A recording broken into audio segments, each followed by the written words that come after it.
Single dental implants, often to replace a missing tooth, we place an implant, abutment and a crown. There's a tooth gap there. Many patients say, okay, why don't I, because of the number of visits involved with dental implants, we need 2 to 3 visits over 3 to 6 months. Why can't I just do a bridge? Just come and have it done in a few days, which you can, the price is the same. But long term, this is the real key. If there's no tooth in that gap, just bridging it across, the bone starts to disintegrate and the teeth on the either side start to fall into that gap. And eventually, long term, you will need to replace that with dental implants. If you manage to replace it straight away, dental implant in the gap, next to the teeth, the teeth are not going to collapse in the gap.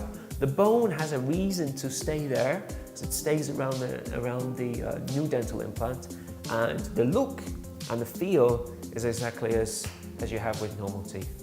It's a stronger solution, but just takes a little bit more time. But I'd certainly say it's definitely worth it.